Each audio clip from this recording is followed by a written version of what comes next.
네, 방한 중인 미국 정보기관 수장 에브릴 헤인스 국가정보국 국장이 어제 서훈 청와대 국가안보실장과 만나 대북 문제 등을 논의했습니다. 또 이런 가운데에서 북한은 잠수함 발사 탄도미사일로 추정되는 미사일을 동해상으로 발사했습니다. 관련 내용 정대진 한평정책연구소 평화센터장과 이야기 나눠보겠습니다. 어서 오십시오. 안녕하십니까. 지난 9월에 문재인 대통령이 종전선언 제안하고 나서 한미 간의 어떤 접촉이 빈번해지고 있는 것은 사실인 것 같습니다. 앞서서 리포트로도 저희가 만나봤고요.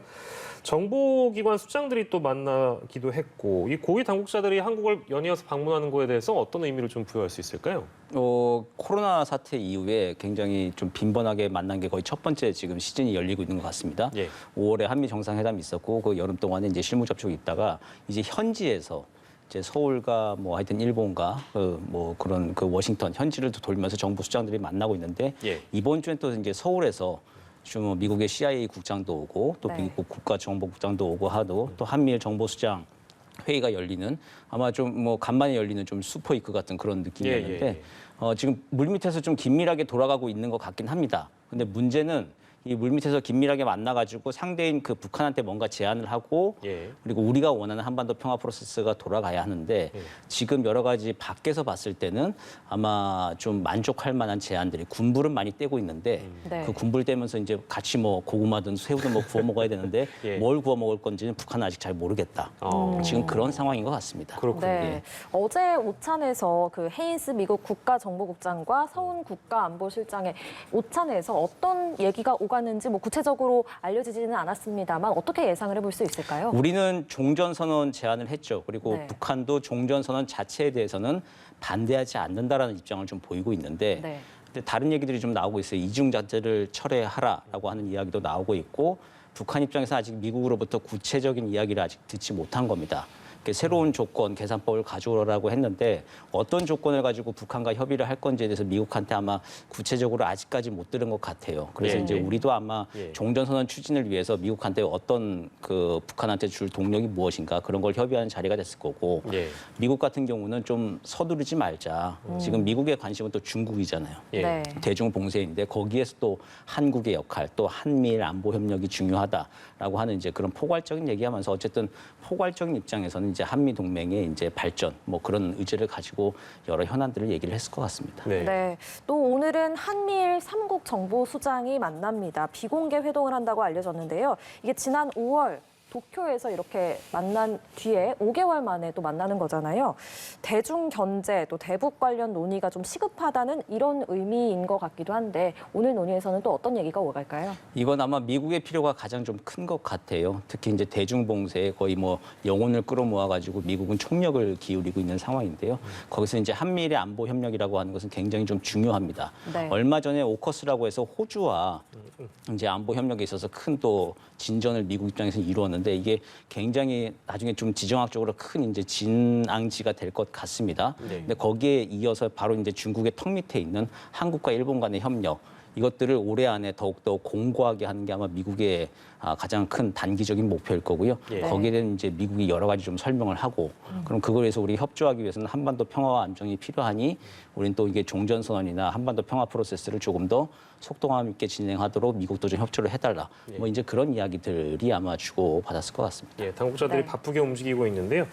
저희는 그 성김 대북 특별대표가 남긴 언급을 좀 집중을 해보면 종전선언 제안을 계속 논의하기를 고대한다. 그리고 이 조건 없는 만남에 대해서 지금 촉구를 하고 있는 그런 상황이라서 글쎄요. 지금 아까도 그 교수께서 말씀해 주시기로는 뭐 포괄적으로 여러 가지들을 당국자들이 논의를 하고 있습니다만 실질적으로 북한을 이끌어낼 수 있을 것인가 거기도 주목이 되고 있고요. 과연 진전이 있을 거라고 보십니까? 어떻습니까? 적어도 상황 악화는 막을 것 같습니다. 그러니까 2019년도 말 상황과 좀 비슷한 그 데자뷰 좀 기억이 나는데 2019년도 이제 하반기에 지금 성김 대북특별대표가 굉장히 빈번하게 지금 뭐 이렇게 출장을 좀 다니잖아요. 자기의 임진, 인도네시아, 워싱턴 갔다 또 서울도 오고 막 그런다고 하는 건데 그 당시에 이제 비건 대북 특별대표가 굉장히 바쁘게 도쿄, 서울, 베이징 등으로 오간 적이 있었습니다. 근데 그때 특별히 북한과의 어떤 의미 있는 진전 있는 대화는 이루어내지 못했지만 북한의 이제 선을 넘는 레드라인을 넘을 거냐 말 거냐가 이제 2019년도 하반기에 굉장히 좀 중요한 관심사였습니다. 예. 연말 시한이라고 하는 걸 또 북한이 이야기도 했고요. 그래서 이제 그걸 넘을 거냐 아니냐가 2019년도 하반기에 굉장히 중요한 관심사였는데 지금도 이제 성김 대북 특별 대표가 좀 부지런히 좀 다니고 또 이번 주에 이제 미국의 정보 수장들도 다 서울에 네. 와서 이제 모종의 협의들을 하고 이런 상황들이 어쨌든 싸우자는 게 아니라 대화를 하기 위한 여러 가지 논의를 하는 장이거든요. 네. 이런 장들이 펼쳐지고 있는 가운데서는 그래도 좀 북한도 좀 상황을 좀 지켜볼 수 있는 여지들, 좀 더 기다려보는 명분들, 여지들을 좀 만들고 있다는 차원에서는 어쨌든 상황 관리의 차원에서는 이거는 좀 긍정적인 신호다라고 볼 수 있을 것 같습니다. 네. 이 종전선언 제안에 대한 북한의 반응도 좀 짚어보면요. 북한의 대외 선전 매체는 종전선언 문제를 두고 대북 적대 정책 중단이 먼저다. 이중 잣대 철폐해라. 이렇게 요구를 하고 있단 말이에요. 그런데 또 구체적인 요구 사항은 명확하게 밝히지는 않는 것 같은데 이거는 어떤 의미로 봐야 될까요? 예, 그 대북 적대시 정책 철회 이거 얼마 전에 미국 국무부에서도 그거는 북한이 먼저 규정을 좀 해야 될 일이다라고 이제 이야기했는데 네. 이게 좀 다 포함이 좀 되는 거예요. 이게 뭐 주한미군 문제 얘기 나오고 나중에 한미동맹 문제도 나올 것이고 네네. 하나하나씩 걸고 들어지면은 뭐든지 다 걸고 들어질 수 있는 문제인데 이거는 북한의 불변된 입장입니다. 특별히 새로 나온 얘기가 아니라 예전부터 이제 근본 문제라고 이제 표현이 되는 북한식의 표현이 있습니다. 예. 네. 그 표현에 다 포괄이 되는 문제가 지금 이제 계속해서 이제 되풀이되고 있는 건데, 예. 근데 이제 다만 최근 몇 년간의 상황과 비교해 봤을 때는 지금 뭔가 대화의 문턱 조건에 있어서는 그래도 조금 낮아진 것처럼 보여요. 왜냐하면 그전까지 제재 완화라고 하는 구체적인 행동에 대해서 굉장히 요구를 많이 했거든요. 2018년, 19년도까지는. 네. 근데 지금은 제재를 몇 개를 완화해라 이제 그런 것보다도 예. 대북 적대시 정책 철회 이야기를 하면서 이중잣대를 철회해라. 네. 그러니까 당신들의 군사행동은 괜찮고 우리들의 군사행동은 도발이라고 부르는 거 그건 일단 좀 하지 마라. 그러면 또 만날 수 있느냐라고 하는 그런 뉘앙스를 좀 풍기고 있죠. 예, 예. 근데 이제 과연 이제 그럼 이중잣대 그 행동이라고 하는 걸 부르지 않겠다, 인정하겠다. 근데 인정할 수도 없지만 사실은 인정하게 되면 또 그때는 또 다른 이야기를 또 들고 나올 수 있는 소지. 예. 네. 그게 바로 대북 적대시 정책 근본 문제라고 하는 문제의 좀 본질입니다. 예, 예. 그 부분을 또 민감하게 생각을 해야 되니까 그래서 이제 아예 반대로 이제 여쭙고 싶은데 이렇게 전략적으로 모호성을 취하는 배경이 있을 거 아니겠습니까? 아까는 이제 말씀해 주실 때 2019년과 비교를 하시면서 제재 완화라는 어떤 내용에 대해서 적시를 했다면 지금은 구체적인 요구도 없고 뭔가 좀 모호하게 얘기를 하는 이유가 있을 거 아니겠습니까? 알아서들 파악해라 뭐 이런 겁니까? 예, 그렇죠. 1월 달에 8차 장대회를 하면서 강대강 선대선 기조를 밝혔습니다. 북한은 거기에 따라서 지금 움직이고 있는 거예요. 상대방이 어떻게 나오느냐에 따라서 우리는 비례적으로 행동하겠다라고 하는 거죠. 네. 미국에 대해서 지금 조건을 제시하라고 했는데 조건을 제시하는 게 특별히 지금 없는 거예요. 네. 그럼 우리는 우리 시간표대로 그냥 가겠다라고 하는 거죠. 그래서 이제 자신들 군사 행동들 하고 자기들 시간표대로 이제 미사일 쏘고 네. 그리고 뭐 국방발전 전람회도 하고 이제 그런 식의 스케줄을 가져가는 것이고 그런데 이제 상대방이 미국이나 남한이 조금 더 구체적으로 선을 가지고 나오면 자신들도 선하게 나가겠다라고 이제 이야기를 하는 건데 자기들은 아직까지는 지금 강대강으로 좀 가야 되는 국면이다라고 이야기를 하면서 가는 거죠. 근데 이제 이거는 서로 지금 한미나 북한이 다 좀 전략적 모호성, 이제 외교의 이제 가장 기본적인 기술 중에 하나이기도 한데 예, 예. 전략적 모호성을 더 가지고 있는 거죠. 미국도 이제 조건 없이 만나자라고 하는 건데 그것도 굉장히 좀 모호한 얘기거든요. 그렇죠. 예, 예. 그런 상황에서 지금 어쨌든 그 한미 그리고 남북이 서로 좀 팽팽하게 좀 대치를 좀 하고 있으면서 어쨌든 대화를 해보자라고 하는 공감대는 있는 것 같아요. 근데 지금 들어가기에 이제 서로 이제 명분을 좀 찾는데 예. 좀 골몰하고 있는 그런 기간인 것 같습니다. 예. 네. 또 북한의 미사일 얘기도 좀 해보겠습니다. 북한이 오늘 오전 동해상으로 탄도미사일을 쐈습니다. 지금 합동참모본부는 이게 SLBM, 잠수함 발사 탄도미사일으로 추정된다 이렇게 밝혔죠. 미사일을 쏜 의도, 이런 정보 수장들의 회동을 좀 겨냥한 거라고 봐야 될까요? 뭐라고 봐야 될까요? 예, 그 발사체가 이제 발사됐다라고 하는 뉴스 들었을 때까지만 하더라도 네. 이게 그냥 그 전에 계속하고 있던 통상적인 단거리 미사일이었으면은 그냥 뭐 한미의 그 행동에 상관없이 자기들의 시간표대로 가겠다라고 하는 의지의 표현이라고 생각을 했는데 예. 심포에서 쐈다라고 하는 소식이 또 들렸습니다. 그럼 이게 또 그 SLBM일 가능성이 좀 높은 것이죠. 예. 그러다가 이제 SLBM으로 확인이 됐습니다. 이렇게 되면은 이제 이건 다분히 그 오늘 있는 한미일 정보수장의 만남들 그리고 미국 정보수장들이 계속 한국을 방문하는 이번 주라고 하는 시기를 예. 조금 북한도 좀 염두에 둔 것 아닌가 그렇게 생각할 수밖에 없는 것이죠. 예. 그리고 특히 이제 SLBM이라고 하는 거는 전략 무기예요. 그 전까지 이제 단거리 신형 미사일들을 발사했는데 그거는 전술 무기라고 해가지고 우리를 주 타격 대상으로 하는 건데. 네. 그래서 이제 미국에 대한 그 대미 메시지용으로는 잘 해석하기에는 조금 어렵고 미국도 거기에 대해서는 직접 규탄하고 막 뭐 안보리 소집하고 하는 거에 대해서는 좀 자제를 하는 분위기였습니다. 네. 그런데 이제 SLBM이라고 하는 거는 이건 미국을 향한 전략적 메시지가 담겨 있는 무기입니다. 예. 그래서 이제 다분히 이번 주에 이제 한미일 정보수장 네. 회담 등이 열리는 거에 대해서 맞춰가지고 아마 좀 메시지를 좀 보낸 것이라고 생각이 됐고요. 어떻게- 시간이 네. 미국 편에 있는 게 아니라 자기 편에 있다라고 하는 걸 한번 또 강조하려고 하는 것이라고 볼 수 있겠죠. 그러니까 대화 테이블에서 우리가 이렇게 무력적으로 좀 무장이 돼 있다. 이것도 감안을 해봐라. 이런 의도라고 보면 될까요? 그렇죠. 빨리 조건을 안 보여주고 대화 테이블이 열리지 않으면은 네. 우리는 그 계속 SLBM 지금 개발 고도화 단계로 간다. 그 2019년도 10월에 마지막으로 쐈을 때 바지선에서 수상 발사를 했습니다.